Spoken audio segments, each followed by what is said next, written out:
Hi hello welcome to my channel. ఈరోజు మనం వంకాయ కర్రీ ఎలా చేయాలో చూద్దాం. ముందుగా ఒక మిక్సీ తీసుకొని అందులో కొబ్బరి ముక్కలు వేసి 1 స్పూన్ పసుపు, 1 స్పూన్ ఉప్పు, పచ్చిమిర్చి వేసి బాగా మెత్తగా గ్రైండ్ చేసుకోవాలి. ఇలా పేస్ట్ చేసుకున్నాక పొడువుగా చాప్ చేసిన కొన్ని ఆనియన్స్ కూడా వేసి మళ్ళీ గ్రైండ్ చేయాలి.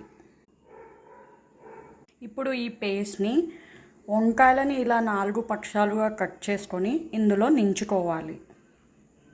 ఇలా అన్నిటికీ కారం నించుకోవాలి. కుక్కర్లో ఇలా పోపు పెట్టాక మనం స్టఫ్ చేసుకున్న వంకాయలు, మిగిలిన పొడువుగా చాప్ చేసుకున్న ఆనియన్స్, మిగిలిన కారం, ఒక చిన్న గ్లాస్ వాటర్ వేసి 2 విజిల్స్ తీయాలి. ఇలా 2 విజిల్స్ తీసాక 2 స్పూన్స్ పెరుగు వేసి 2 మినిట్స్ మళ్ళీ ఉడికించాలి. అంతే, వంకాయ కర్రీ